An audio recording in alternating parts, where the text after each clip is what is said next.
I'm going to talk about a session that I had several years ago with a composer for a documentary film.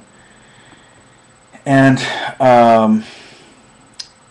the whole film, every cue, every piece in the movie was in 7/4. So that alone was a challenge. The composer wanted to have this kind of uneven feel throughout, and he wanted me in there with the orchestra, and I'm just not a big fan of doing orchestra dates with the orchestra. I like to do it after as an overdub, mainly because there's a lot of issues with recording guitar. I mean, I could show up with 20 different guitars, or effects, amps, all sorts of different ways to approach the guitar track, whereas a violinist is going to show up with one violin or one viola, and they're just used to playing together. And I'm a good reader, but I'm not a great reader.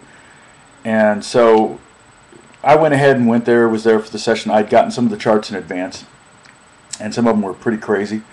And I did some work on them to kind of be prepared as much as I could, And so, like I said, he hadn't written for guitar a lot, and so there was this one chart.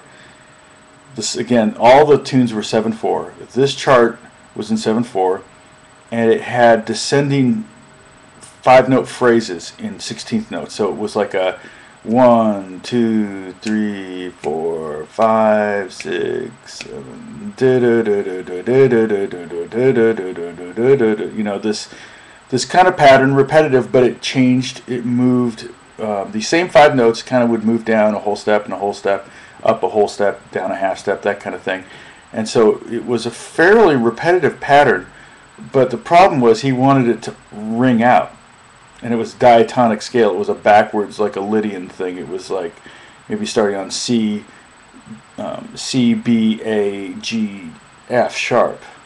So it kind of had a neat sound to it, but against the 7, and it was 16th notes in groupings of 5 played over 7, and he wanted the notes to ring out. Well, there was no way to make those notes ring out. It's just not going to happen. And so I'm sitting there thinking, and I'm like, going, how can I make these notes ring out? And so I raised the D string up to E, and I lowered the E string down to, I think, C sharp, and figured out a way that I could actually play it. And almost it was a real simple chord that I was holding, and then I only had to change one note, and so that 4 notes or 4 of the 5 notes could ring out at any one time.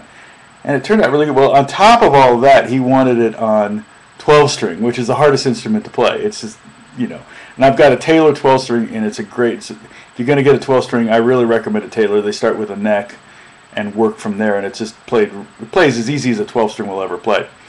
But this one was crazy. So I went back the next day to redo all the guitars, because like I told him in advance, I said, you don't need me to come out 2 days, you just need me to come out the second day and do guitars. And of course we had to replace almost all the guitars, because they go, we were hoping you'd use this guitar on that or whatever, but they never had time to tell me that because they were too busy worrying about the orchestra, and rightfully so. They're paying them a lot of money. There was probably 20 or 30 players there, and they're paying by the hour all these players plus the studio. That's why I like being an overdub. A lot less pressure, and we can concentrate on the guitars and get them right. So the next day we're doing it, and I'm playing this thing, and actually turned out really cool. It was really cool. I have heard only bits and pieces of it. I have not heard the whole piece.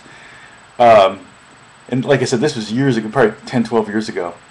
And recently I was telling my friend, who is a major session guy, he's done a lot of movies, a lot of TV shows, a lot of records. I mean, he's just one of the top guys in LA. I was telling him this story, and he's going, what are you doing? He said, you just hand the chart back and say it's not playable. I was like, really? You can do that? I've never done that before. I've always just sit down and go, oh, gee, how can I make this work on the guitar? It's not written for guitar, but it's gotta go on there somewhere. And so I ended up tuning the E string down to C sharp and the D string up to E, and got it to work. And he was like,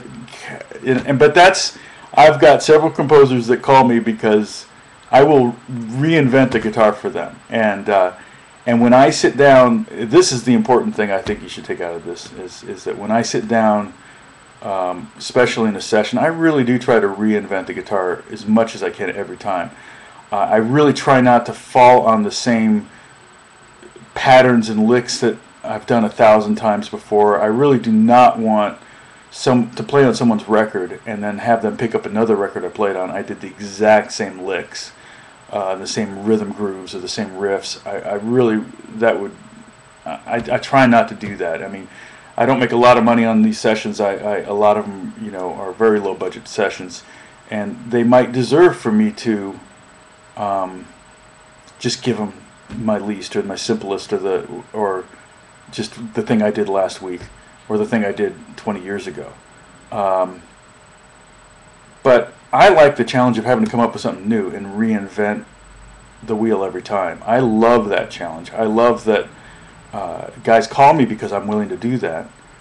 And I think of that creative part of playing the electric guitar, acoustic guitar, playing guitar in general, as a very creative process. And I think the best session guitar players tend to be good writers as well, because they are used to working that muscle in their head of having to come up with something new every day. So that's my story. That's the 7/4 documentary story, and that's it.